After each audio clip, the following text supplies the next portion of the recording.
myself. Yeah, sure. Very quickly after all the smoking, drinking, and narcotics I do.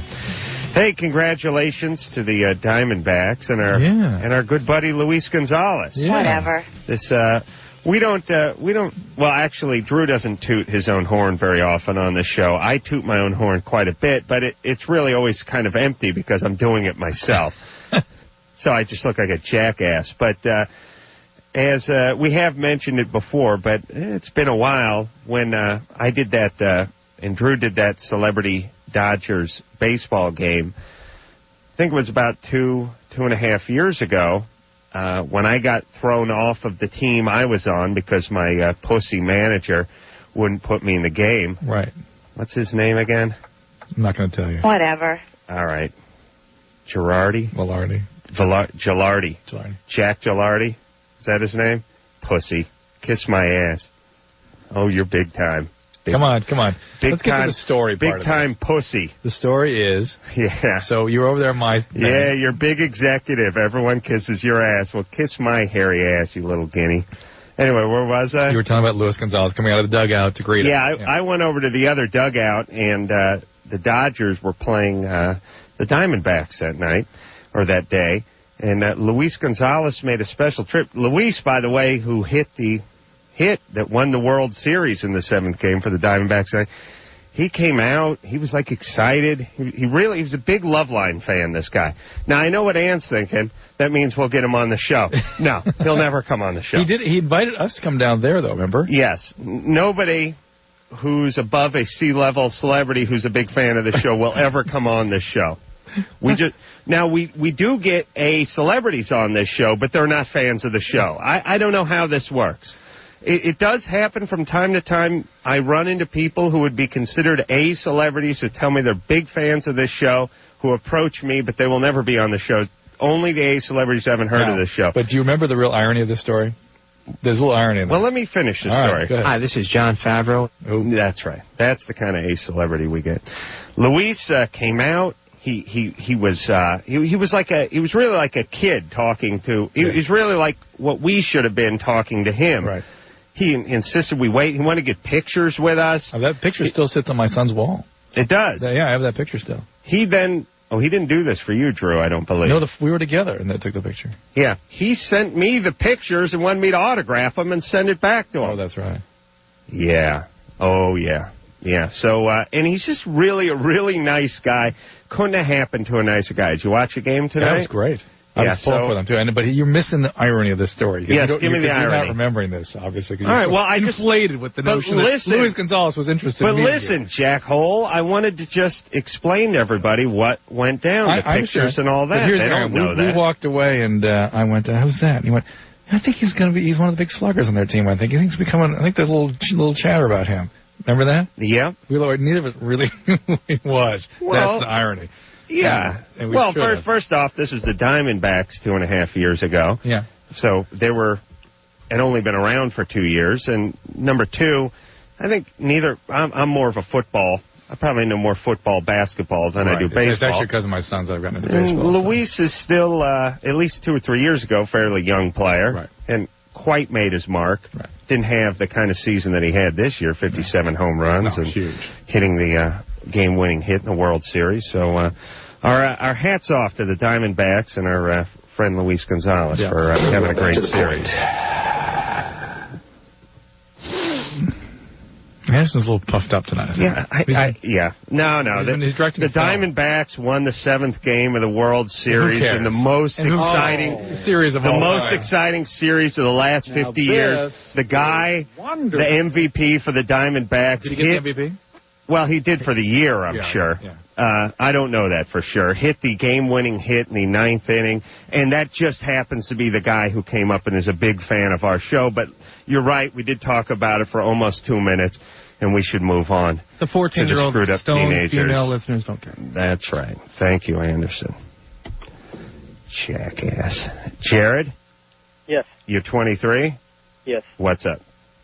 Well, actually, two things. First thing, just recently I bought one of those things that advertise on TV and the radio, one of those penis pumps.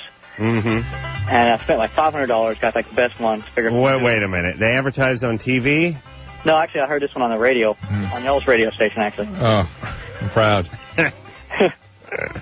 Anyway, I got this thing, and it's, you put it, it's got this, like, tube or whatever, and you put it on there for, like, 20 minutes, and it's like got a vacuum pump or whatever, and, like, the skin underneath the head fills up with, like, blood or something. It gets all swollen, and I don't know if that means it's working or what, and it gets kind of sore. Well, how much was it?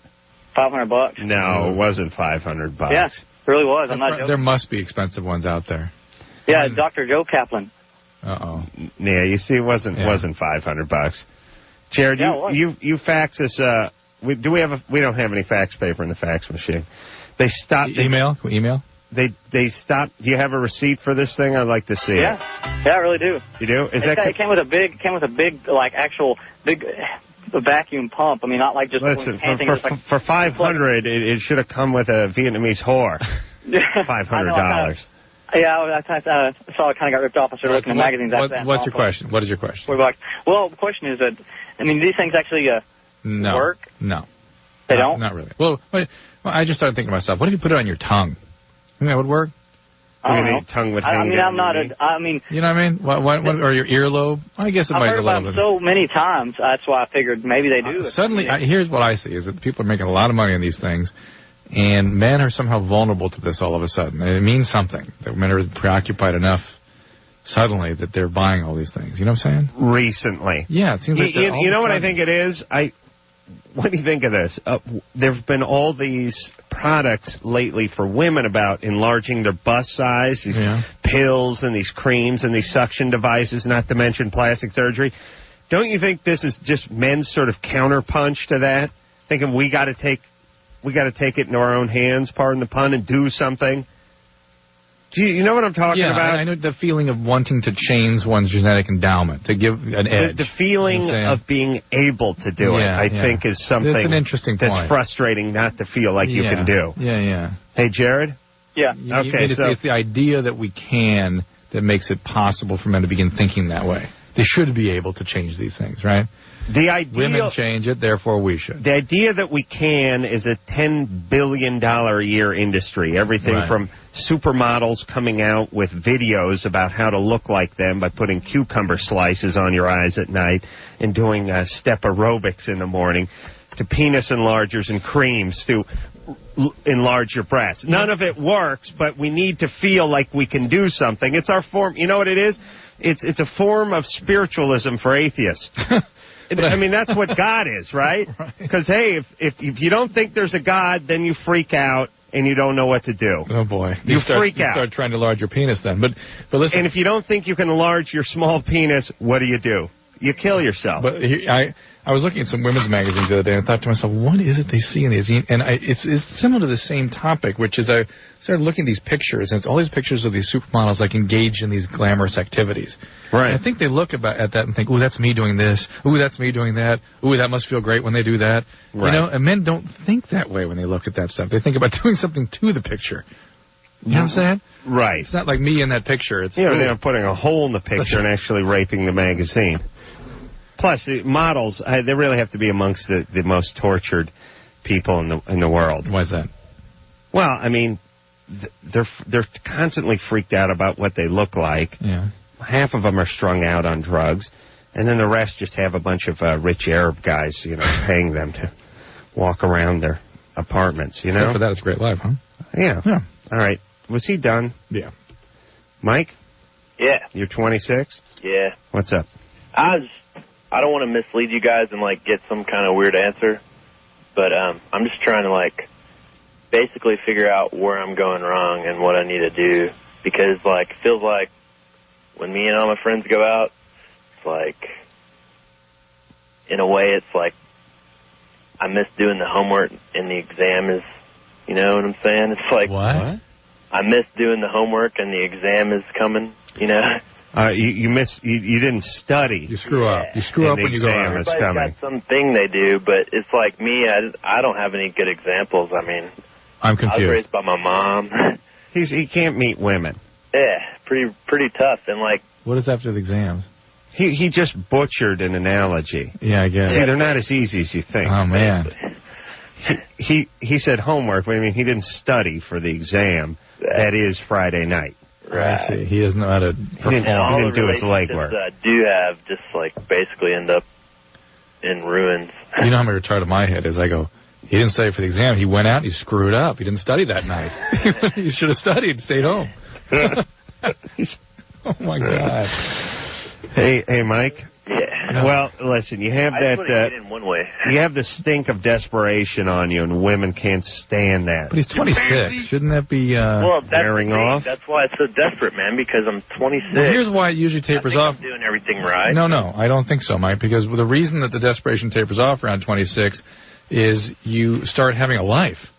You stop obsessing about these things so much because you have other priorities. And magically, this part of your life takes care of itself. All you can do. Let me put it this way: there are a handful of guys who can successfully focus on getting women and sort of make that into a job, and it actually works. Now, other guys hate these guys because we always can tell. You know these pussies, and they're like 1% of the whole. But they actually can focus their line of BS on scoring women, whether it's just it's an attitude, a style, a BS, a dress, whatever it is, it works, and it works for them. But for all the rest of us, no. The best way to get chicks, don't focus on chicks, focus on your career. That's it. Focus on a bunch of other stuff that's cool, and then chicks come find you. Mm-hmm. Just instead of, it's like if you have a company. See, here's going to be one of my analogies. Okay. Stop buying billboard space and start delivering a good product. Okay. And let people come to you. Yeah. Because people just drive right past those billboards. They'll see them and keep driving. Mm-hmm. You might get a couple of phone calls, but nothing will come of it. Start delivering a serious product, then you got word of mouth. So what I'm saying is bang the bejesus out of every woman you meet. She'll then tell her friends. No, just work on your career. Then you get secure. You get some nice clothes. You get a nice place. You get a nice car. And it's not the car. It's the way you feel when you drive a car like that you've earned with your own money. That's right. That women like. That's right. Thank you, Drew. That's why I got a bunch of nice cars. Piper? Yeah. That's your toys. Those are my toys. Hello? We got to get Tom Vu on this show. And find out when Tom Vu's going to be paroled. And let's get him on this show. No, not Minka. Tom Vu. Oh, I'll tell you, I went to the car wash yesterday and cleaned out. You always clean out a bunch of loose papers that's in your car and throw them in the trunk. Yeah. I found the piece of paper that came with my Tom Vu tape the guy sent me, and it had a Tom Vu quote. Oh, yeah. Tom Vu is this real estate guy who I'm in love with, and now Drew shares my love for him. And it said, "This is." Some people call this just another get-rich-quick scheme. Do you want to get rich slow scheme? Who wants to get rich slow? Right. That was based on paraphrasing, but that's Tom's approach to life. Oh my God. Piper? Yeah, I'm here. What's up there? Hi. Dr. Drew, I heard you talk a couple weeks ago at Carlton. Oh, where are you now? I'm actually at home because I'm doing a genetics research. I'm working in HLA for a term. I was going to graduate early, but so now I'm doing this. Carleton College is college as God intended it, as your dean of students says. And that is so beautiful up there. Where is Carleton It's up College? above Minneapolis.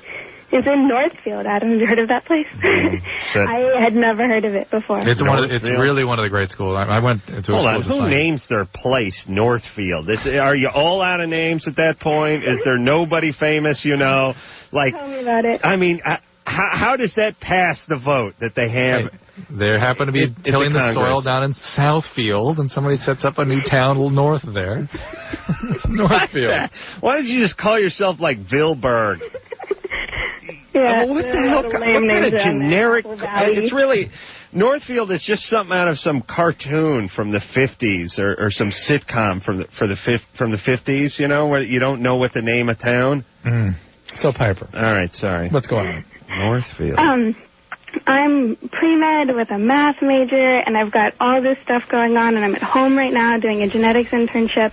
My boyfriend's in Minnesota, and I started dating him right after I came to school, and ever since the first couple of months, everything's been going kind of slowing down, like, sexually and stuff, because I just get so worked up about exams and all this pressure with being pre-med that I can't really, I don't feel like I can really relax so much. Right. You can't. That's the unfortunate reality. Oh, well, believe it or not, medical school will be a breeze for you.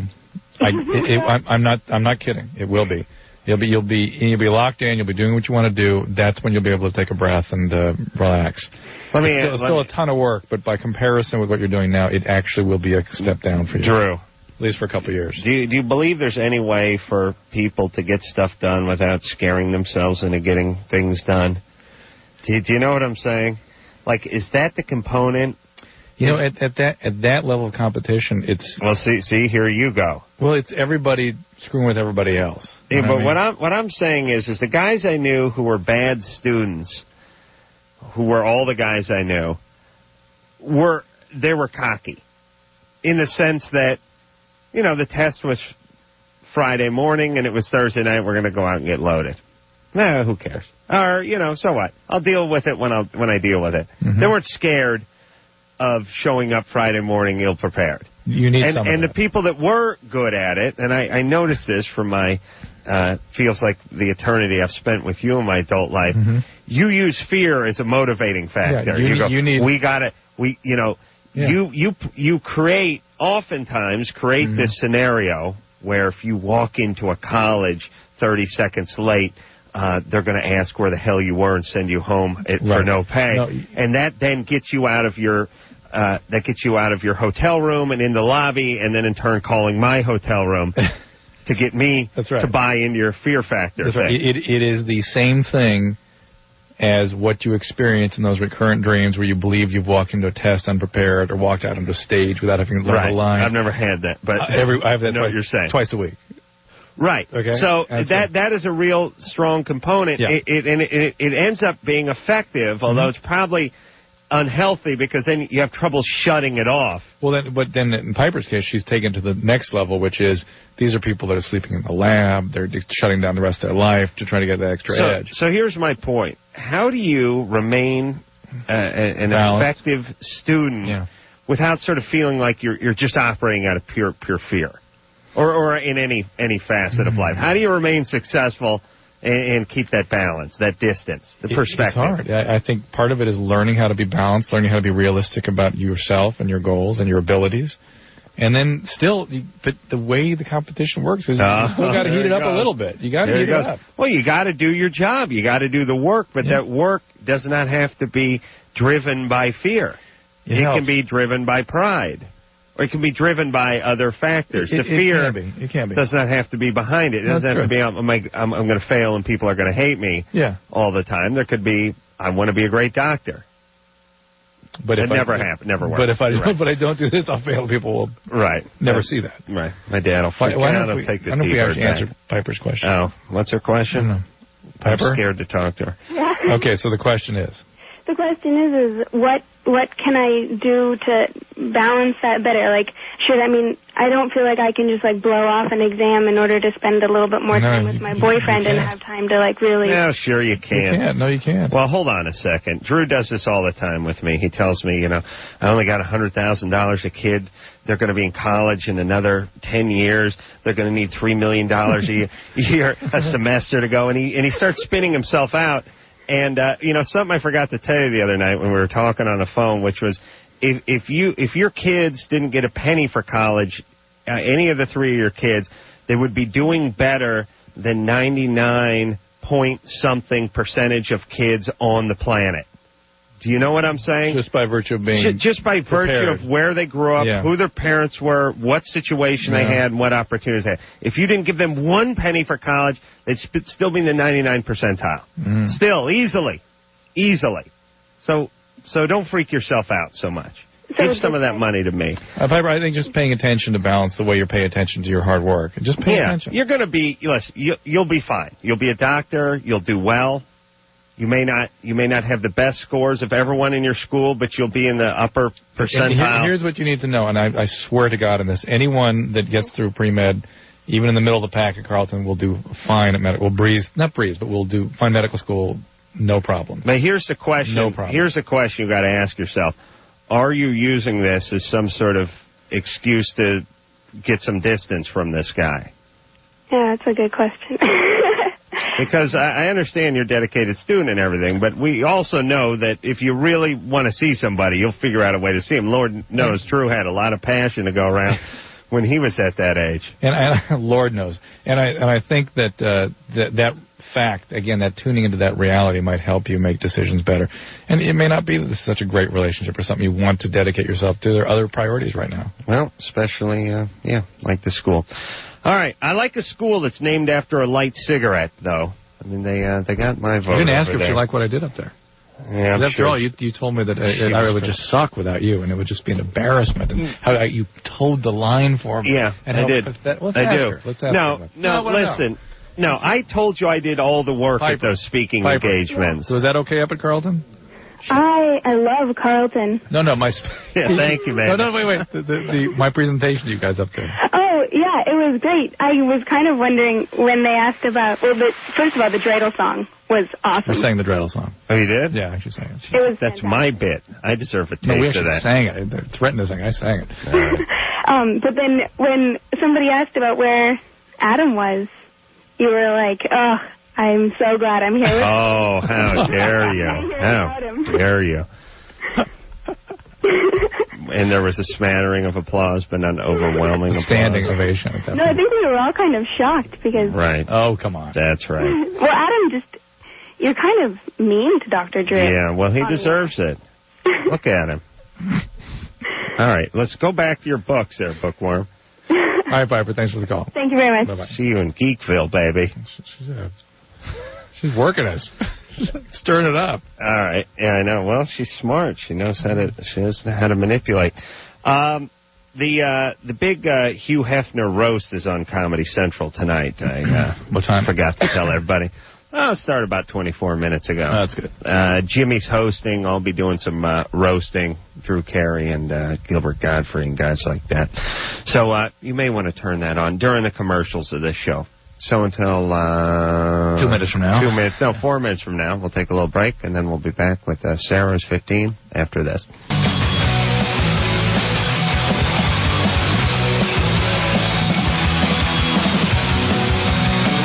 Hey, everybody. Loveline. I'm Adam. That's Drew over there. Phone number 1-800-LOVE-191. Fuel's going to be in here tomorrow night. When was Fuel in here last? Not too long ago. Huh? 8 months? 6 months? A year? So it's been almost a year or right around a year. That's about right. All right. That sounds good. I remember them being good. Yeah. Anderson knew that one. And they're a good band. Yep. And they've been doing nothing but good things since they've been here last. So we'll talk to them tomorrow night. Sarah? Yeah? You 15? Yeah. What's up? I have another question that I forgot to ask the dude that answered the phone. Do you have a number to call for people, for children who are in danger of molestation and stuff? Yeah. Here you go. You got a pen? No, just a second. All right. Well, ask your other question and look for a pen while you're asking it. Okay. Is it possible to overdose on Zoloft? Well, what's your plan? Yeah, what's going on here? I missed a week of my dosages because I've been really busy working and stuff, and it's like hard to remember to take it. And I took 3 of them the other day, and the lady didn't know if it was possible to overdose on them. Not on 3 pills. You get side effects, but you're not going to overdose. Okay. And you might talk to your doctor about switching maybe to Prozac, possibly. Yeah, because it's for, it starts with an A. I can't remember what it is. Well, be that as it may, there's a once-a-week Prozac now. You only take them once a week. Really? So, yeah. The pill's the size of a grapefruit. Yeah, you just swallow it. Yeah. It's actually a billiard ball. Yeah, but it's done rectally. Nuh-uh. No, okay, you're right. I like the kid, though, you know? Yeah. Hey, you got that pen? Yeah. All right. 1-800-422. Okay, just a second. It's not working. All right. Gotta get a different one. Yeah. Hey, Drew. Yeah. You know, I was like Sarah, like I had one pen from age, I guess this is something us bad students do, age 11 to age 23. Uh-huh. They had like the same pen. Now I realize, hey, at 8 cents a piece, you might as well just get a few, put a couple in the car, a couple upstairs, a couple downstairs. Know what I'm saying? Yeah. And Ryan's going to give me a speech about toenail clippers, too, after this. Okay. Yeah. Those should go all around. Yeah. 1-800-422. Just a second. So anyway, Drew, these Diamondbacks. Okay, Oh. Okay. 422-4453. Okay. Why don't you repeat it back to me? 1-800-442-4453. Nope.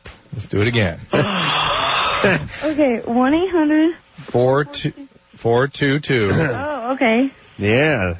That's now you're talking it. 4453. Okay, I got it. Repeat it back to me. 1-800-422-4453. I'm going to give you one more number. Drew, hold on a second. Drew, that's plenty. All right. Please. You're the only guy in the world after 15 minutes of the first number would want to go into the auxiliary number. That number will serve you fine. Hey, Sarah? Yeah? Don't write, molestation line in bold print on top of that in case whoever's doing the molesting, you don't want them to find it. Well, You write Bible answer man. Okay. On the top. It's always a smart move. I think you're calling in. There's a radio show. Yeah, I called in a couple weeks ago about the molestations in Atlanta, Idaho, and who's doing it? Are you being molested? no, my sisters. Sisters? I remember this. Well, my sister Jennifer, she's 14 and she's being molested by a 22-year-old. Yeah. And my sister Crystal is molesting a 14-year-old boy. Well, she did it already. And how old is she? She's 20. She just turned 20 4 days ago. Crystal, by the way, is the Anglo version of Angel. When the Latinas are named Angel, it's always a nightmare. But the white version of Angel, Crystal. So if you meet a Mexican chick named Angel, run the other way. And if you meet a white chick named Crystal, go the other way. And if you meet a white chick named Angel, sprint the other direction. What about Tiffany, or what was the other one? No. Bad, but not dangerous. There's a B. Crystal is just albino trash. Okay. Crystal is actually what it is. It's translucent trash. And Angel is the white trash, brown trash version for the Mexican chicks. All right. Where are we going here? Going. Nicole? Yes? You're 18? Yes. Uh-oh. I have a question. I'm kind of really freaked out. I was going down on a guy, and I think he might have an STD. I think he might have genital warts. And I'm just thinking, women ought to be equipped with those little lights, those little power lights. Yeah. Ooh, power light necklace. Yeah. Oh, in their mouth. Wait, am I on TV, Ann? Oh, look at me. Hold on, they're looking at me at the roast. Is it any good, Ann? Yikes. No. All right. They hacked it all up. Come on. But big room though, huh? Look at all those people. Jesus Christ. hello? Yeah, we're ready to call. Sorry. Ann is. They have all those. What are those lights? Those power beam lights, the little ones. So you can really get a good look at what's going on. You can't be waving it around. It's got to come in the form of earrings or a necklace. Do you see what I'm saying? Yeah, go ahead. I'm not very experienced, and so I don't know what it looks like at all. Well, did it feel bumpy? Yeah, it was bumpy. It was on the top half of his penis, but towards the bottom, like the shaft. Were they like regular bumps? I don't know. I mean, were they symmetrical kind of thing? I didn't. It was in the dark. So it was toward the base. Yes. Who's the guy? His name is David. Oh, Dave. Oh, Dave. Big Dave. Well, see, was it Dave or little Dave Lombardo? Just Dave? Yeah. David, right. All right, Nicole, those are usually the pearly penile papules down around the base there. Okay? What's that mean? Those are normal usually. Are you sure? No, I'm not sure. I didn't actually see the bumps, but... do you get warts in your mouth? not really. That's right. You'll be fine. Hey, Nicole, you got that little girl voice. Anyone ever molest you? No, I'm 18. I go to the U of A. Everything's good? Yeah. All right. We're going down there in a couple You're weeks, fine. so to speak. You're fine. So, like, I can't get... Say... No. Yes, you can. You can get all kinds of things that way, but you probably didn't. All right. And it will, if you want to get checked, that's fine. There's actually a great article on drdrew.com right now, believe it or not, about what you should get checked for and how to decide what you get checked for. It addresses the issue of people coming in and saying, check me for everything, it doesn't make sense. This is a good little article, I thought. Oh, I'm sorry, I wasn't paying on the attention. homepage. I know you weren't. Thinking about me on the Comedy Central I know. Hugh Hefner roast, which is on tonight. Oh, good time. Look, they're smiling in there. Well, that's kind of is that smiling or is that sort of? No. Oh, you mean Tara? Look at Tara. Call her Tara. She's like, oh my god. Tara looks concerned. Yeah, you're right. Yeah. Ooh, she looks kind of sickened, in fact. Yeah. Wait, Damien laughed. I must have tripped or something. All right. Let's go to line. Tell me the Beelzebub 4. laughed though. Randy's 40. Randy. Hey, love the show, guys. Hey, good. Thanks. What's up? I got a question is, my wife wants to get an operation for an IUD. Kind of hesitant of having her put anything inside her. What's the problems, if anything, occur by having Well, it's not really even an operation. It's a simple procedure. They just stick it in there. They put it in your arm? And no. IUD. Yeah, I'm a little distracted. And do you have kids? Yeah, I have 3. Are you done having kids? Done having kids. Then this is an excellent alternative for her. Oh, yeah. Excellent. Even IUDs. I was reading some data recently that I'm not totally on board with yet, but IUDs had a bad rap over the years because of complications. So traditionally, we've not recommended it to women that haven't finished having children, though they're saying now the newer devices are safe. Yeah, they got in touch with the same people that went to work on the Egg Council about 10 years ago to give them a break. Right. They got too much cholesterol, they're bad for your heart, now turns out they're not so bad. Right. It's the same things with these IUDs. Basically. And especially if you're older and you're done with the kids. If you're older than with kids, it's a perfect thing. It's fine. It's this weird thing. It looks like one of those AIDS ribbons or something, right? Or some like of a paper clip. Some of them look like a 7. Yeah, and they just stuff it up in there. It springs out. Spring loads. And it opens up. Yeah. And creates essentially like a canopy. No, it just opens up and disturbs things. Yeah. It's bizarre. All right, we're going to take ourselves a little break, and we'll be right back with more of the show.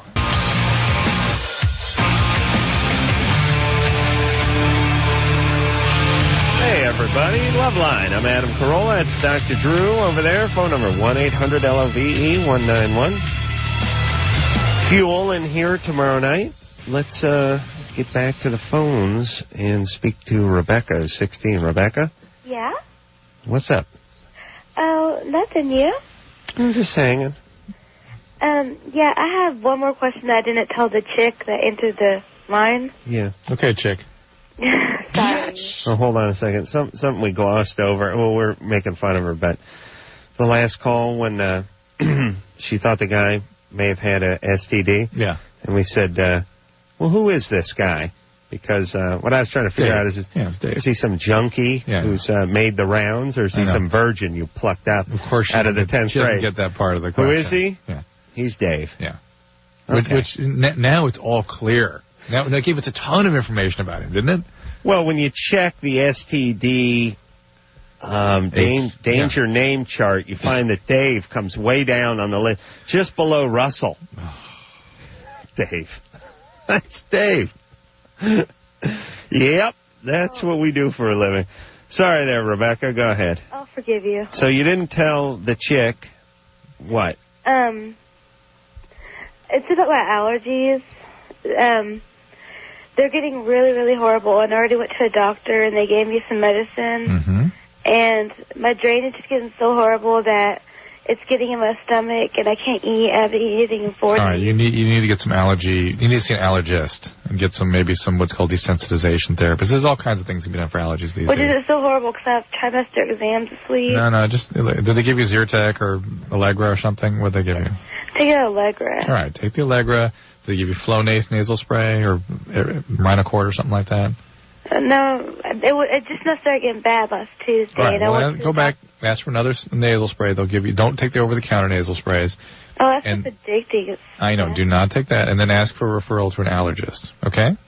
Uh-huh. All right. Okay, and then What's wrong with the over-the-counter stuff?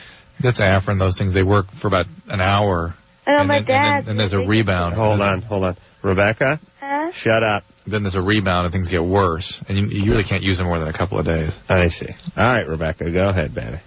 Okay, anyways, back to the important stuff. There's this guy I've been dating for about 2 weeks, and he shows interest, like, 50% of the time, then, like, the other 50% of the time, like, he's like, oh, it's only you, like, you know, and, like, I've lost a lot of friends because he's not high profile at my school, like, he's not preppy, and... Sounds like he doesn't treat you very well either, though. That's more important. Well, I know he's interested, like, he shows affection whenever, just, like, half the time. Hold on. You've lost a lot of friends because he's not high profile? Yeah, because, like, I'm in, like, the preppy group at my school, like, I'm all with, like, the jocks and stuff, and this guy's, like a major, like, freak, and I really like this guy because he's not like most guys that kiss your ass all the time. Right. Yeah, so now the reason you like this guy is because he doesn't really have much enthusiasm for you. Right. He's not a good guy. A little insight into the psyche of women, by the way. And now you have to figure out a way to get this guy to get excited about you, but that's the only thing he's got, so why should he? Well, I mean, I'm constantly looking forward toward it, but I'm like... Rebecca, why do you have to be with a guy who doesn't want to be with you?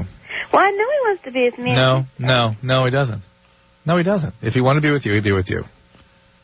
Or he's tapped into the fact that Rebecca is sort of... tantalized by that. But that kind of guy, though, I mean, it's not that he's not attracted to her, doesn't enjoy spending time with her. He just doesn't want any woman. He would treat any woman like this, basically. Probably. Yeah, and that's a guy who doesn't want to be with someone. Although, Drew, you being a passionate man who've dated many, many, many women, understand that once in a while you run into a chick where you go, oh, that's how it's going to be.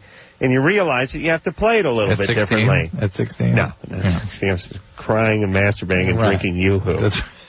Uh-huh. And thinking I was actually going to be a Thunderbird. On the roller skating? No, one of the claymation. Oh, I see. A Thunderbird shows 4000. From the England. All right, so Rebecca, though, you deserve what you get. Yeah, that's right. What is it, though, that you need to be with a guy that's not available? Well, he is available. No, he's not available. He's not available. Not the way you should have available to you. Not somebody that... Well, see, the thing is, like, I just got, like, a big, like, 2-year relationship, and I don't want a commitment balance. All right, there you go. That's why here he is. Yeah, you found a guy who's not going to go for that. Well, I mean, I want him to show a little more interest. I mean, you know... Well, it doesn't really go both ways, though. You want him to be more interested in you than you are in him. Or at least as interested. Well, I'm really interested in this guy. I know, but he's not interested back. Why are you so interested? You don't want anything serious. He's interesting. He intrigues me. Yeah, but if he weren't so unavailable, he wouldn't be so intriguing. If he were more available, it would spoil it. I'm very available. Oh, Rebecca. Okay. Oh, you. You must be some kind of good looking, though. Well, he said I was perfect. You're pretty hot, right? Well, I'll try. Yeah. Well, when he said perfect, he meant physically, though, right? I don't know. Okay. Kind of a ditz. You are? Yeah. No. Untrue. Yeah, you're right. No. You can be and do whatever you want in life, all right? Yeah. As long as it doesn't involve education. So, Rebecca? Uh-huh. Why don't you just then be mature and say to this guy, hey, stop playing games. Just say to him, you know what, I'm interested in you, but I want to know if you're interested in me. And if you're not, fine. But if you are, let's go forward. And if not, I'm going to move on. Yeah, really. See what he says. He stop playing games. Quit being a dickhead. Well, yeah, no, don't say that to him. Just because then you're sort of open for more manipulation. Just say, I'm interested.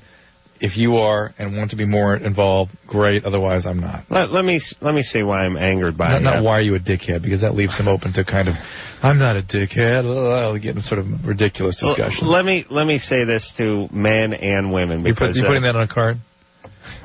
They're both very, very guilty. We're both very guilty of this in different ways. Men and women. Not me and you. All right. Certainly not me. Most likely you at some point. Okay. So many people get involved with other people to make them feel a certain way about themselves. Well, that's... Yeah. So many people do. That is most relationships, particularly at that age. Well, okay, but I'm all right if it's a situation where, look, I love him, he loves me, he makes me feel good about myself, I make him feel good about himself. That's fine. I mean, everything you do... Here's what I want to say, Drew. If I write a check for $1,000 to the Goodwill tonight, maybe I'm doing it to make me feel better about myself. They still get the $1,000. I don't care about. I don't want to look. I know where you're going. That's what you're saying. But yes, I don't want to get that much into that. From the standpoint of what's healthy, though, relationships should not be built on how they make you feel. Well, not even relationships, but even potential relationships. There's so many people. There's so many of you chicks out there that are keeping around a guy or two because you know he worships you and you know he's into you, and you're just stringing him along and it makes you feel better. Yep. You'll never have a relationship with a guy. You'll probably never consummate it. There's a lot of guys who do the same thing. There's a lot of people who conduct themselves this way. Guys really do that a lot with the trophy wives and all that stuff. It's how they make them feel. It makes me feel good to have somebody that looks a certain way. But no, but Drew, that's what guys do. Drew, listen to me. Every relationship is this way. I understand that, and if you're going to marry the chick and make her your trophy wife, then that's fine. You've committed to a relationship. You're living with this person. She gets half of everything you got if and you break up. I'm talking about the ones that never turn into a real relationship. They're just floating around the outskirts of a relationship that go on constantly. Right.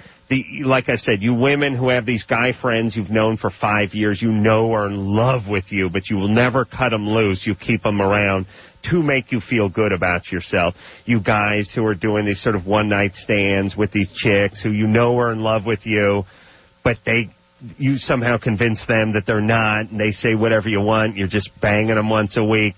It's really unfair to all these people who are floating around. It's unthinkable. Yeah, and like I said, hey, if you want to marry the chick and make your trophy wife, fine.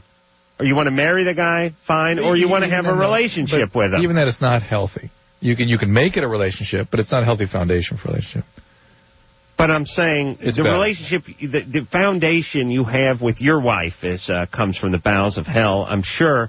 But you're married, you have kids, and it works. Do you know what I'm saying? Yeah, it works. It doesn't come from the bowels of hell. Well, purgatory. Here's my point. You know, my wife asked me this week, she's a dynamite lady. Why is she so cruel to me? I said, Adam likes you. That's just what he is to everybody. Now you got to call and apologize. No, she's not listening to this crappy show. I'm not talking about relationships where they're consummated and a relationship happens. I'm talking about all these half-runs that are floating around out there. You're not interested in someone, cut them loose. And they should do the same thing. Oh, it's cruel otherwise. Thank you. Well, let's take a little early break. What do you say, Drew? When we come back, we'll speak to Jacob, who's 17. His girlfriend has inverted nipples. Maybe she's inside out and her nipples are pointing the right way. Yes. Ooh. Thank you. After this. Hey. This is a good riff. Who's this? Poopa Stink? With a P? With a C? Poopa? Poopa Stink. Oh, that was called Poopa Stink. Stank? Not stink. Okay. I'll have to get the spelling of this one down. Hey, listen, bands, you got to be easier to pronounce. Hoopa Stank is stank. Hoopa Stank? All right. Booked on the 20th of this show. We'll get the correct spelling on the 19th. That's Drew. I'm Adam. This is Loveline. Phone number 1-800-LOVE-191. And we'll go back to the phones. Carrie? Turn your radio down. Carrie? Unacceptable. Carrie's turning his radio down. There you go. 17. Yeah. By the way, the girl with the inverted nipples fell off the line. Right. So we will not be talking to her unless she calls back. Go ahead, Carrie. My question was that my girlfriend, when she orgasms, it's a lot. Uh-huh. What if it's normal? You mean something comes out of her? A lot. A lot comes out of her. Yeah. That is normal. Okay. What do you think it is? Water. Water. She's like a Sparklets container. You could pitch pennies into her vagina like a fountain. Hey, but it's not urine. No. Okay, but a lot of something comes out of her. Okay, that's good. Normal. Are you okay with that? Yeah. Does it happen during oral sex? Mm-hmm. Ooh. Okay. Oh boy. And it hits you in the face? Yep. Do you smoke a lot of weed? No. Okay. He's 17. Just think, 17-year-olds can tolerate a lot. Hey, Carrie. Yeah. Give me a word that's like 2 syllables. Oxypad. Oxypad? Maxipad. Okay. It's kind of almost... Well, the 2 syllables. Like 2 words, but in Maxi. Right. Okay. That's 3. All right. Thanks, Gary. Bye. Thanks, buddy. Say hi to your jack-off buddies for me, all right? All right. Good times. Hey, you know what I was thinking about last night? Yeah. What happened to all the guys who used to have one leg that was 3 inches shorter than the other, and they'd walk around with that shoe, that heel on it, that 3-inch heel? Yeah. And here's what would happen. You'd be walking around in some mall or something, and you'd notice some cat coming your way. He had a little hitch in his giddy-up. He had a little funny walk. And then, so immediately your gaze would go down, and there it would be. He'd be wearing the one Nike... Yeah. And then the funky corrective generic sneaker thing. With the Herman Munster lift. The Herman Munster lift on it, and you'd go, oh, that dude's got a short leg, you'd think to yourself. Now, when I used to walk around, back in the late 70s. Before you had people carrying you around. Yes, I understand. Like Cleopatra. Right, and you're back when I used to rub elbows with the commoners, I'd say 1 out of every 4 people I came across, a good 25%, had that short leg thing with the big heel going. And what about the hold on, external fixators like... Don't get me distracted here. Here's my point. Forrest Gump had. You know how often I see a guy with the short leg and the funky big one-heeled tennis shoe now? None. Almost none. Yeah. Where is that guy? We've done a better job of treating that early in childhood, I guess. Is that what's going on? You don't get those problems, I kind of miss that. I know. How about the Forrest Gump leg braces? Remember that kind of thing? Yeah, I used to see the Forrest Gump leg brace with the whole thing that went outside of the leg, like kind of a polio brace. Totally waste. Big leather strap that went around the ankle. The other leather strap went around the thigh. I missed the prosthetic arm with the weird hook thing. And the weird, the thing that's weird about the prosthesis is the beige arm is somehow more eerie than it would be if it was just black or white plastic or gray or even just metal. The idea that it's supposed to simulate the skin color thing is kind of weird. And then the forearm was always this plastic beige that looked kind of like a forearm, but then that hook would just come out of the end of it. And that was weird. And it had like a weird little cable on it. Yeah, but I missed the short leg guy. All right. And I like to see a few more of those people around out there, just because it makes me feel better. Sometimes you're walking around, you're not feeling too good about yourself, or you're fretting about something like, oh, geez, the gas bill, $89 this month. Jesus Christ, what do they think I'm made of? And then you look down, you see the guy with the leg that's 3 inches shorter than the other, and you go, okay, that gas bill's no big deal. I can handle that. At least my legs are both the same length. Yeah. Here's one more question about that. How come the short leg shoe, the Extendo Herman Munster shoe with the 3-inch lift on it, looked like a nursing shoe? They could never just match the other shoe the guy was wearing. Probably because the foot was deformed in there. You think so? Yeah. Do you think? Yeah. But the shoe looked, it looked like the same shape. It did look a little domey. Yeah. But later on in life, you started seeing guys they took an actual Nike and just lifted that one up, and it was a lot better. Yes. It was much better because why the hell the guy's wearing a PF Flyer on one foot, and then he's got the beige nurse shoe with the Herman Munster Extendo heel, and you're going, of course, you're staring right at it. He looks like a soccer-style kicker in the NFL. At least paint it the same color. How come we never thought of that stuff? I could have thought of that stuff back then, Drew. If only you'd been around. Okay. But you're with me. You don't see the short guy leg anymore? No. You think we're just picking it out when the guy's 2 months old and we're doing some bone grafts or and we things. are doing things that, we're healing fractures better and that kind of thing. All right. Well, I'm saying I miss it. Kelly? Yeah? You're 13? Yeah. Oh, you're so young. So you're going to grow up in a world where you don't know what people with one leg shorter than the other are like. What's up, Kelly? My friend last Sunday, she told me that she wanted to commit suicide, and she said she already tried to overdose on ecstasy. Oh, boy.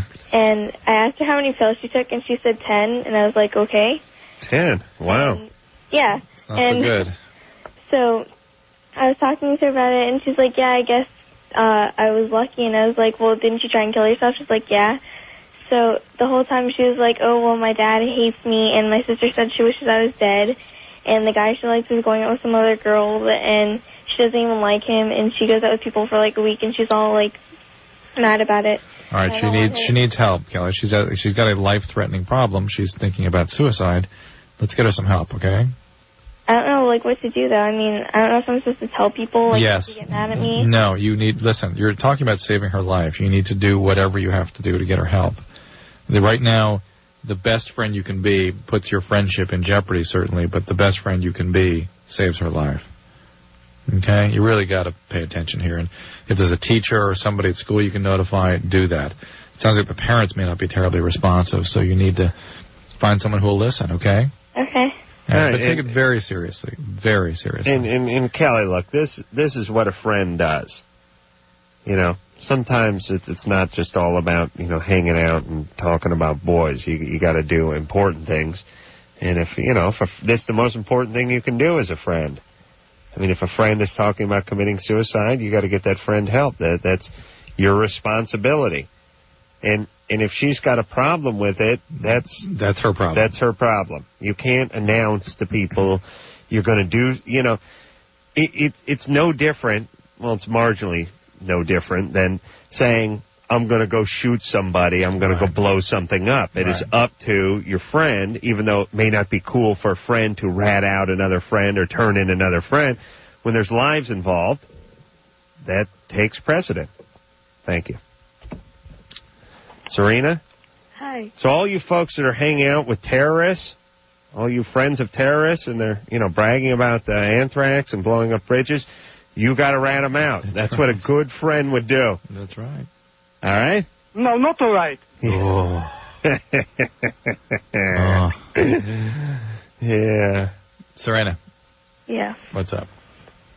I have a question for you, Dr. Drew. Yes, ma'am. Okay. I've been exposed to lots of bad stuff in my life, and I want to know how bad could it something happen to me? Because when I was little, my parents divorced, and my mom dated 2 people, and she got remarried to one of them, and he's terrible. Yeah. What's he doing? Stuff. Well, the fact that you're asking that question so objectively is a good thing. That you're wondering. I don't think I'm normal because I want to be a forensic science investigator, Uh-huh.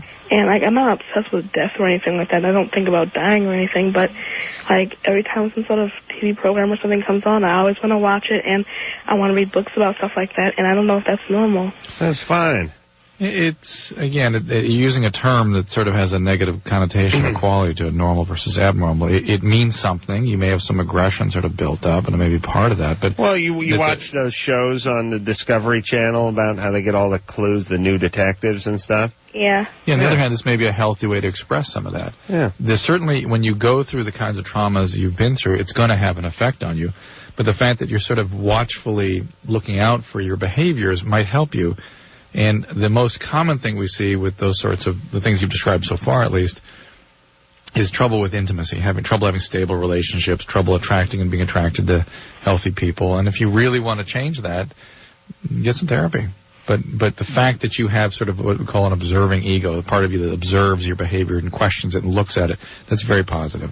Well, and here's the thing, too. If you have a situation at home that's less than optimal, and you want to do something with your life, like the forensic science, you stay in school, you get involved with school, you play sports after school, you come home, you eat dinner, you study, and you go to bed, and you go right back to school.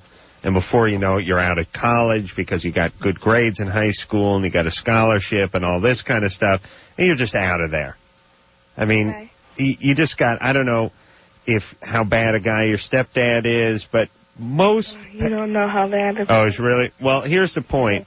If you keep your grades up, don't get into trouble, and just stay out of this guy's sight, will he still come after you? I hope not. All right. Well, that's good enough. I mean, well, it's not great. But if she's really angry at the guy, if there was a probability, she would have gone, oh, yeah, he'd be after me in a minute. Well, here's what I'm saying. Even the world's worst parents, for the most part, will leave you alone. You stay out of their way. You know what they are, essentially? They're like prison guards. Right. They're like bad prison guards, but you know what? You spend all your time in the prison chapel and the prison library, and lights out at 10 and lights out, and you don't get involved with any food fights or trouble or riots or anything. You know what? They pretty much just let you go about your business. And you do that, and then you get paroled, and you go off to college, and you never go back. And it's about taking those last couple of years at home and making them as smooth and easy as you possibly can make them. You know why this is the greatest country in the world, Drew? Why, Adam? I was thinking about as I'd watched the Diamondbacks win the World Series tonight. I saw this Curt Schilling, this animal of a man. This guy's a 6'4", 6'5", 230, 240 pounds. I saw him grabbing the poor Chinese guy, or Chinaman as I like to call them, Kim, who had given up the two heartbreaking ninth-inning home runs to New York, and would have completely been the GOAT of the series had New York gone on to win tonight, which they looked like they were going to do. And not only the GOAT of the series, like we were talking about with somebody, Bill Buckner. It possibly commit suicide, be the end of your... You're getting death threats. It could be the end... He would have to move from Arizona. And I'm not exaggerating. He probably would. But the point is they won tonight, so all is forgiven.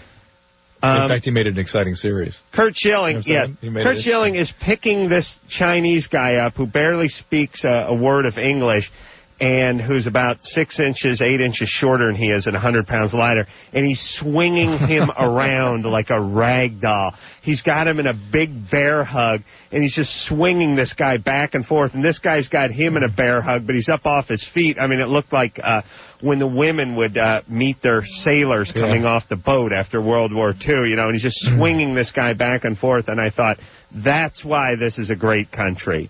You got this guy from another part of the globe who barely speaks a lick English, who came up in a totally different situation, who just gave up, essentially lost 2 games for a team, and you got this big guy getting a big fat bear hug and telling him it's okay. And that's why I thought this would not go on in too many other places, I thought to myself. Thank you. Paul? Yeah. You're 20. Then I gave $100,000 to the IRS for last month. And felt good about it for the first time. Paul? Yeah, you owed him too, but that's beside the point. Right. What's up? You're 20. I got a question for Dr. Drew. Yeah. I'm interested on your thoughts on the psychologist Freud and his whacked-out theories. Which ones? There's this guy named Freud. He's like the first psychologist. Right. Hold on a second. Hold on. Paul. What? This guy, what's his first name? I don't know his first name. I thought he was famous. Yeah, he is. Hey, we're just shocked that you don't know his first name, that you would call him this guy. I'd say he's in the top 30 of psychologists. I Dr. Drew to know his first name. Yeah, we know. Even I know his first name. Oh, see, that's why I called up, because I knew you would know his first name. All right. Well, anyway, what's your question?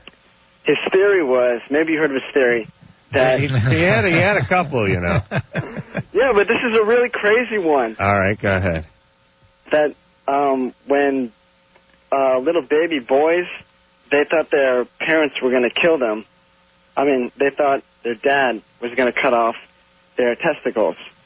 And or their mom, or their mom. Or their mom. The mom can take them too. Yeah, it's part of the development. I thought it was they wanted. All right. Well, the mom was the good guy. Yeah, no, that's part of it.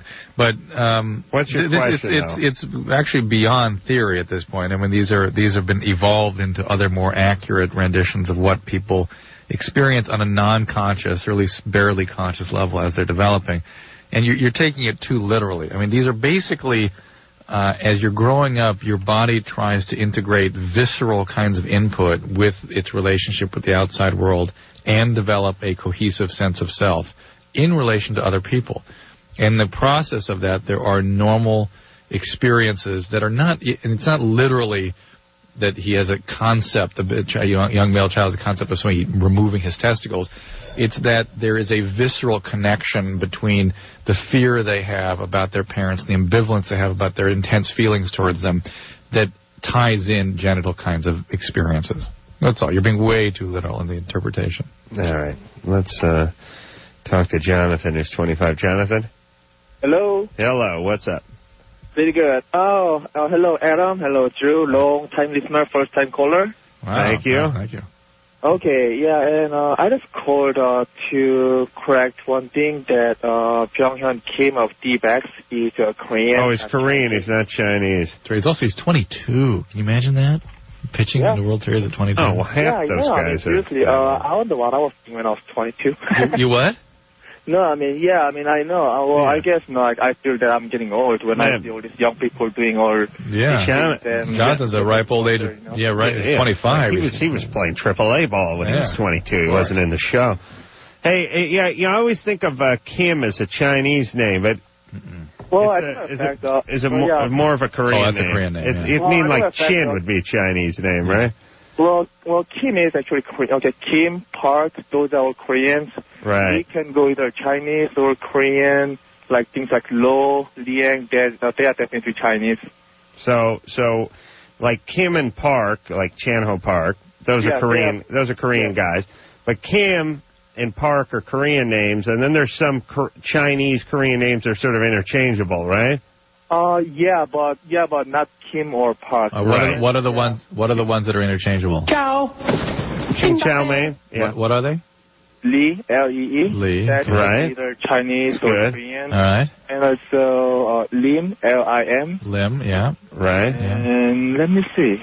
Lee and Lim are mostly Chinese, though, right? Mostly. At least out here. Lim. I don't know. Well, some Korean. I'm not sure because my last name is Lee as well, and I'm a Korean. Here's an interesting question. What's the sort of historical genesis, the source of this? Why are they such common names? Where do they? You know what I mean? Does it mean something at one time in history? Well, basically, in most like Korean or Chinese last name, in that language, that last name is only one letter. Right. So I guess that kind of limits the diversity. Right. When it's only one letter, then. Was it the name of a town or the name of some guy a million years ago, or?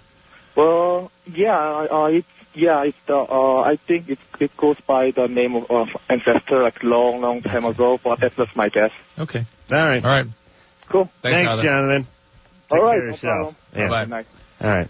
I like the Koreans. They're good. They're sassy. They're tough folks, those Koreans. They don't mess around. They're on the liquor store with the guns, riot breaks out. Don't mess with them Koreans. They protect their land. Hey, Jerry.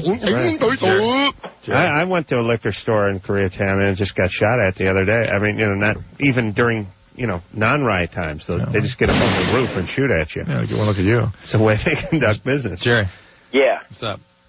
Yeah, I got a question for you about Androstat. Androstene, I guess you would call it. Androstene Dione? Yes, that's it. Mm-hmm. I've actually been taking Androstat 150 cyclopoppers and working out with that. And I seem to be making pretty good gains on it. But I seem to also get some side effects from it. I don't know if it comes exactly from the pill or... What are the side effects? I seem to feel like I get angry sometimes. Yep. And my mood changes very fast. Yep. And also, sometimes I just get real jittery, like I can't stop moving. Well, be careful. You can definitely destabilize your moods with these things, both in the standpoint of becoming irritable and sometimes even manic. And when you stop or cycle off, can get severely depressed, or even can get depressed when you're on them. I've seen a couple of guys kill themselves because of these drugs. Are you serious? Yeah, they can really destabilize your moods. I'm not saying that's going to happen to you, but these are chemicals, and they alter your body function. They also can cause liver tumors and hypertension and strokes and heart attacks and hardening of the arteries and various other things that are not good for you. Hey, Jerry. Right. I'm no doctor, but I work with them, okay?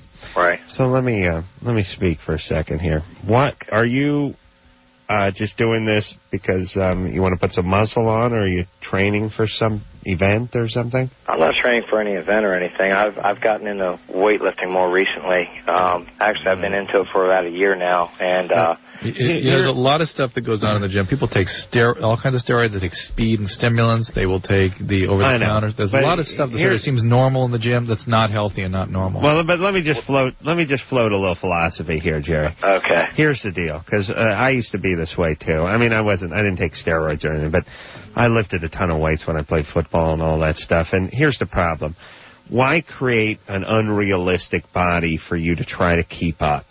Do you know what I'm saying?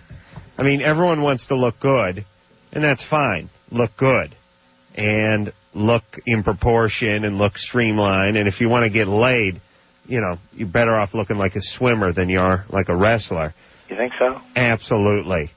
Chicks constantly, you know who likes big muscle-bound guys? Guys. Oh. Big muscle fags like that. The guys who get laid are the guys who look like Jason Sehorn, the DB for the New York Giants. These guys that are 6 foot, 185, 190 pounds with washboard abs in nice proportion. These are the guys who get laid. You know the guys who get laid? The guys who look like, in those Disney cartoons when they draw the hero? Right. Not the villain with the big bulky guy, but the kind of streamlined, in proportion guy, the Robin Hood type. Yeah. That'll get you laid. And here's the deal. If you blow yourself up by taking the drugs and lifting your ass off and all that kind of stuff, you're like one injury away from being off it for 6 weeks and falling apart. You see, you have to keep it up. It's like you're spinning plates. Why not just get with a regimen where you look good, and it's something you can keep up with if you get a good job and you can't go into the gym 2 hours a day every day? Well, this is the thing. I only spend about an hour in the gym 3 times a week, so I mean... Okay, well, if that's all you're doing, fine, but now you're taking the drugs. Maybe increasingly. Yeah. Hey, wusso. How about hitting the gym a few more hours? Jesus Christ, you pansy. My grandmother's in the gym an hour 3 days a week. You sauce, get busy. All right. No, all right, you're fine. But listen, even with the supplements, you can't take these things forever. No. It's going to screw you up, and then you're going to sort of fall. Right. And why deflate? And your body will just sort of go back to what it was, or sometimes worse. It's hard. It's funny how the brain works, the human mind. I was, even as a physician, I was taking some sort of multivitamins with minerals, and I wasn't really paying attention to what it was. I just brought home some minerals and vitamins, and I was taking them and noticing there were herbs in them, and all of a sudden I started getting spontaneous bruising, even in my palm. All of a sudden, this incredible pain. Beating off too much? No, I was having some weird side effect of these. You got to pay attention to what you take. That's the point. Right. And here's the deal: don't start anything you can't finish.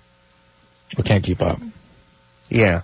It's why do it? Why inflate yourself? Why get on all this stuff, and then you get a job and you got to quit and you fall apart? Really? Break. Hold on 1 second, because I'm very intrigued. Casey? Hey, Adam. Hey, you're 15. Hey, it's really nice to talk to you guys. I have a carpentry question for you. It's good to talk to you. Yeah, I'm going to answer it now, because I love carpentry so much. All right, go ahead. All right, my door frame. Mm-hmm. My door is about 1.5 inches. I've slammed my door a couple times. Right. And it's pulled it about 1.5 inches out of the door frame. Mm-hmm. And I was wondering if there was an easy way to fix that. Oh, he gave me one of these one time. Go ahead. Right. Well, first off, it's a door jamb. Oh, okay. Just so people think you know what you're talking about. And it's the top hinge that's loose? No, it's the side opposite of the hinge. Oh, as we call the strike side. The butt side is what we call the hinge. How did he screw that up? I just slammed the door really hard. You just slammed it into it and you knocked the door stop off or something? No, it's just like it's like it's got these little pin things, and there's a the whole. What did you call it? It's not the frame, but the jam around the door. The door jam, yeah. The jam just came completely off, like it came out of the wall, or it kind of slid down the wall a little bit. I can't figure out what he's describing. Right, we're going to have to take a little break here, Casey. Whoa! Hold on a second. Oh, my God! Somebody hold the phones! I can't believe that! This is great radio. Casey, are you in the room with the I was looking at it. said fallen jam? All right, so stay there. All right. Okay, and really take a look at it, and then I'm going to tell you how to fix this. Do you have any tools around the house? Yeah, I do. In my garage, yeah. Could you get them out? I don't know if I can get them out right now. Your family sleeping? Yeah, oh, yeah. Okay, hold on a second. We'll get back and we'll take on more of your home improvement questions after this. Hey, this is Jim. And I'm Tom. We play in the band Jimmy Eat World. You're listening to Loveline with Dr. Drew and Adam Carolla. Hey, thank you. Yes, it's my theme song here. Was that you signaling for coffee? No, I want water. Oh. I just poured it in a used coffee cup. Well, then you poured it on the console here, waving it at people. I was trying to get Damien in here to get me some more water. All right. Hey, everybody, Loveline. Yeah. Phone number, yeah. Thank you, Damien. What were we talking about? Oh, yeah, we're talking... Carpentry. Yeah, Fuel is going to be in here tomorrow night. I was talking carpentry with young Casey, who's destroyed his door from slamming it too many times. Who are you getting in fights with at home that you're slamming your door? My mom. Oh, boy. All right. And you slammed your door, and it screwed up the part of the door where the doorknob hits the jamb. Right. Is that true? You sure it screwed that up, or it's just sort of hitting there strangely now? No, it's you can see a separation between it's a half an inch down, or the wall is like 8 inches thick, and it's about 8 inches and a half down that wall. And it's halfway down the wall. Okay, so when he says, see, here's the beauty of young Casey. He's saying the jam is down. Yeah. The jam is over. Over, okay. Okay. Yeah, okay. But by the way, 8-inch wall. 8-inch wall? No, well, Drew, you showed me 13 inches. No, the wall is 3 inches. No, the studs are 2x4, so that's 3.5 inches, and you got half-inch drywall on each side of that, maybe 5/8, so you're still under 5 inches. Mom, I'm so mad at you! I'm so mad at you, Mom! That's when I would slam the door. But then if you put the casing on each side of that, you could be hovering around 5.5. But anyway, listen. This jam you've actually slid over, and you want to work it back to where it is, to where it belongs, right? Yeah. Okay, and that jam is just nailed in place. It's not screwed in place. Right. I would believe. What year is your house? Do you have any idea? Well, the house, I don't know, but my dad built this addition like 93 maybe. Okay. All right. So your dad put that door on. Right. Probably had no idea when he was building it that it's a screw-up son who was only, 8 at the time. In fact, he was dreaming about building it in his behalf. One day, my young scientist son will invent the cure to cancer in this room. Meanwhile, he's smoking weed and slamming the door because his mom asked him to get the trash out. All right. Okay. Here's what you need to do. You go to the garage. You get a hammer. Rubber hammer or a mallet kind of thing? I would have specified mallet had I meant mallet. All right. But a mallet will work, thanks, Drew. You can get a hammer or mallet or something. Right. And then get yourself a little beating block, a little block of wood. Oh, okay, yeah. And something you can beat on. And not beat off with, but beat on. And put it on the other side of the jam and whack on it a few times until you get that thing back into place. All right. And then once you get it back into place, you can take a couple of finish nails, and that doesn't mean a common head nail. That means a nail with a cup end finish, the small head on it. Right.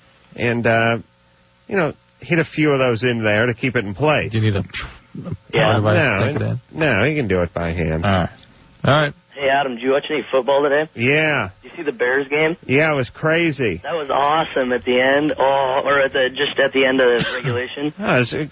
Did anyone... I didn't miss that game. All I do is lose money. You know what I do? I bet these goddamn teaser cards. And, these teaser games. And I'm sorry about San Diego. There's another game, another play. The Bears, everybody, were down, and this is no exaggeration, they were down 21-7 with 25 seconds left in the game. What? 21-7 with 25 seconds left in the game. Now, they had the ball, and they were Marching. They were, probably, I don't know. The game wasn't on. I was being kept abreast of it. They're on like the 10-yard line or whatever it was. But the point is technically, with 25 seconds left in the game, they were down by 14 points. Oh my God! And they won that game. So they scored onside. They scored, and there was like 18 seconds left in the game. They onside to make it 14-21. They onside kicked. They got the ball. They threw a Hail Mary. They made it. They tied it up 21-21. And then in OT, the same dude, number 30, I can't remember what his name was for the Bears, who intercepted the ball and took it in to win in OT last week, got another against San Francisco, against the 49ers. Terrell Owens dropped one or coughed one up, and this guy took it in last week for a big OT win. Same guy. He then got another ricochet interception, took it in, and won the second game in a row, the same guy with an interception in overtime to win today. That was one of my teaser games. And the other one was, now, what had to happen tonight is New Orleans, who just got done clobbering my beloved Rams, beating them at home, beating the Rams, have lost 2 games at home in the last 10 years. They beat the Rams at home. They're playing the Jets, the hapless Jets, in New Orleans. And Jets put a good spanking on them. That's why you can't bet. You can't bet. New Orleans just gets done beating the Rams in St. Louis, putting 38 points on the board and beating the only undefeated team left in the NFL last week. This week goes home, has the Jets beat them. Now, you play the teaser card, you get them even. So I don't have to give away any points. All I need is New Orleans to win. No, can't do it. That's why you cannot gamble, everybody. Let's help the kiddies. Thank you. Brittany? Yeah, hello? You're 17. What's going on? Drew, actually, I have a question for you. Saturday, I had unprotected sex with my ex-boyfriend, and I had found out that he got Hep C from using heroin. Great. And he's my ex-boyfriend because he is an addict, and he's not staying sober. And I just wanted to know if I could get that through unprotected sex. Yeah, you certainly can. It's not likely. It's not an easy thing to get from sex, but it is a possibly sexually transmitted disease. Okay. Okay, so you got to be careful. You really got to use protection with this guy. I was just kind of, I don't know, I just was very scared that I was going to get that. What about HIV risk? He's gotten tested, and all he has is Hep C. And he still has it for sure, his chronic C? Yeah, I'm pretty sure he does. Okay, well. I just found out, so. He needs to be treated for that, right? Yeah. That's a curable condition, certain percentage of cases. And you probably didn't get it. You need to be watched, check out. There's really nothing you can do that I'm aware of that can prevent it once you've been exposed, but the probability is you don't have it. How old's this guy? 24. What's up with you, baby? Nothing. 17. Yeah. 24-year-old heroin addict. Yeah. That's the best you can do? I don't know. I recently just got into the program. Well, not recently. Program of Alcoholics Anonymous. And about 7 months sober. I don't know. He was sober when I met him, and then he just went back out, and he's, Well, this is a case of point. This is why it's a good idea not to get involved in that first year. It really puts your sobriety in jeopardy. I can't tell you how often relationships are what set people off. It's just the routine thing. It's why it's so important to get your sobriety really set before you begin a relationship. And the kinds of people you attract, that's why we're sort of busting your chops about the heroin addict. You're gonna attract healthier people and be interested in healthier people when your sobriety is further along. This guy may be a great guy 3 years in sobriety, but right now he's a practicing addict, and that's what you're going for right now, and that's what's going to destabilize your sobriety. Yeah. Okay? All right. Save the program. Talk to your sponsor. Follow their directions, will you? Yes. All right. Take care of yourself. Let's, Yeah. No? Talk to this guy. Tim? Yes. You're 34? Yes, sir. You're separated from your wife? Yes, that's and right. She found out you're dating somebody else, and now she wants you back? Yeah, that's right. For probably 4 years, our relationship had been going downhill. She'd basically been ignoring me and sexually ignoring me. Basically, she told me she gave me enough just to keep me around. And I feared, just for the paycheck or whatever. She does work. We work at the same place, and she makes almost as much as me.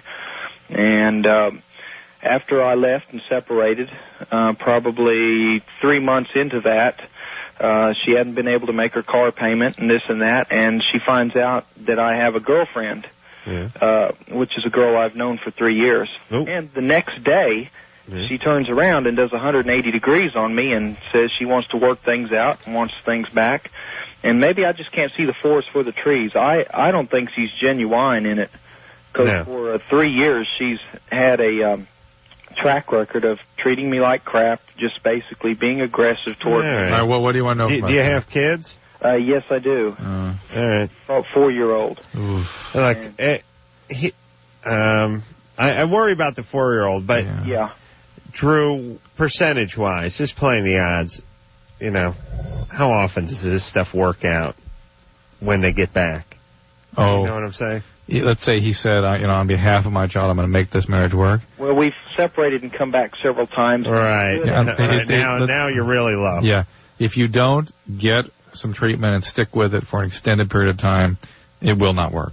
You mean counseling? Yeah. Yeah. It will not work. This is a situation that is intractable. It's not here's the thing. If you two get back together, which I don't necessarily recommend, but if you do, it'll be the same people that screwed it up the last 8 times. Right. Yeah. So it needs to be changed. You have to introduce somebody new, a little counseling. It has to be a new angle.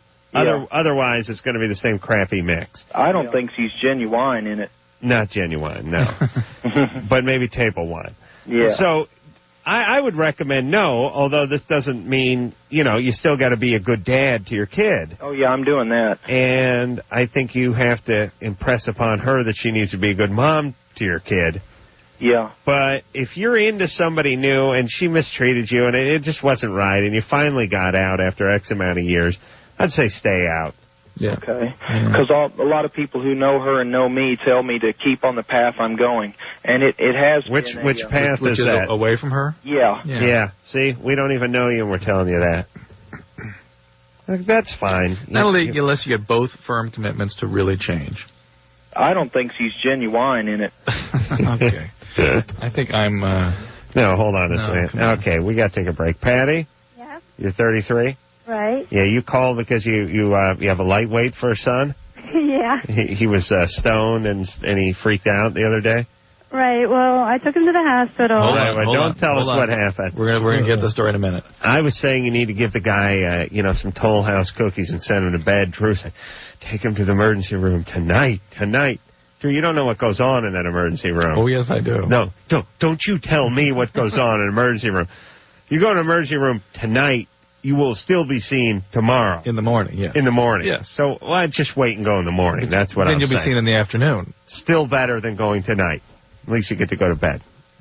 We'll get back and talk to Patty after this. Wouldn't Coke just kind of speed you up a little, make you feel groovy? You can make him have panic attacks and make him, but he was sort of seeing things and interacting with the environment in strange ways. Well, like I said, lightweight. You took him to the emergency room that night? Yeah, Adam said take him to the hospital, so I left work and took him to the hospital, and they did a blood test and urine test. And so he might have not copped the stuff unless they could have caught it on the urine. Right. And if she'd taken him in the morning, the urine would have been negative. So then what? Well, anyways, I talked to his counselors at school, made sure his grades are, up or whatever. Mm-hmm. And so he told him the boy they were selling it. He was a high school kid. Uh-huh. And they busted him. And now I enrolled in a program called DARE. Good. Right. And to know, what to look out for, how they react, and what kind of drugs or what. But, Patty, you already know he's doing drugs. So you need to get him to some kind of treatment. Like counseling? You need to take him to someone who's used to dealing with adolescent drug use. Okay. Because didn't you tell me your husband was an alcoholic or something, or his father? No, his real father, he's in weed really bad. Okay. So there's at least a 50% probability he inherited that. And then now his behavior and all suggests that this is addiction getting going here. So you need to get that taken care of immediately. Okay. Okay, he will hide it from you. DARE's great. DARE's a good way to go, but get him involved with somebody who deals with adolescent drug use regularly? When I was in high school, my dad was involved with an organization called Chair, where he just sat and read. It's good. Yeah. It's an interesting program. He was asked to sit there and read while I went to high school. It wasn't a lot of involvement, but it was interesting. It was what they call a pilot program. Didn't catch on the Chair program. My mom was involved with a company it was a program called COT, where she would lie down. It was easy, though. They didn't have to talk to any counselors or anything. Called Weed. Weed, yes. I'm sorry. She was with Weed originally. Marty? Hello? And then Wicker Chair is where they actually expanded into. Marty, go ahead. Hello? You're 29, yes. Yes, I'm 29, and I have a question. Yes. And because I'm a really big fan of Drew, because you are like the expert, and like 10 of my best friends are like listening. So we just want to know, and because I in particular have this certain thing going on. I'm 29, and I feel like I'm like a 16-year-old boy, and I just am going for any male body that comes near me. And this is unusual. What's that doing for you? What's that? What's that doing for you? What's it doing for me? Having good sex, having more sex, having like... Okay, so why are you calling? Why am I calling? Because I wasn't expecting this. I thought I had sown my oats. Are you reacting? Hold on. I'm going to try a little strategy against our callers when they employ on us. You weren't expecting this? No, I wasn't expecting this. You weren't expecting this? No, that as you get older and you mature as a woman, that you have less sex and that you... You get older and you mature as a woman? It's not going to work. Yes. Hey, Marty, yes? Did you react to something? You just end a relationship or something? No, I ended one about 5 years ago. And are you doing drugs and alcohol when you do this with these guys? Probably alcohol, no drugs. I don't do. Do you think you're an alcoholic at all? Is that part of the scene here for you? No, because I've had these during the day too. You starting to feel older? Still older? Well, I mean, you're 29, you're a woman. Do you feel like, hey, I got another few good years effing ahead of me before I'm set out to pasture? Well, I thought that's what guys do, but I didn't think women go through this. So, I thought I did that all like when I was like 25 and 24. Yeah. But so it isn't something new for you then? Well, not as much lately. I mean, back then it was like maybe, meeting up with a guy every 3 months or so. But now... Are you happy doing this? Am I happy? Well, sure. Isn't anybody after they... You stinking whore. Marty, are you happy? Yeah, I'm having a good time. All right, well, then enjoy. What's the big deal? Just use a condom. You're reacting to something, though, and people, when you ask if they're happy, am I happy? Well, they think it's a trick question. People don't like to admit they're miserable. People will say they're miserable, but not if you ask them. Do you know what I'm saying? I think everyone's guilty of that. I think we need more time to talk to Marty. Okay. So what's the answer? No answer. She's happy, fine. Why'd she call? But there seems to be something a little unsettling about it for her, and we'd have to figure out what that was. Okay. Not as unsettling as your chair being caught under the console and almost flipping it over when you sit out, though, right? We got to go to break. All right. We'll be back. All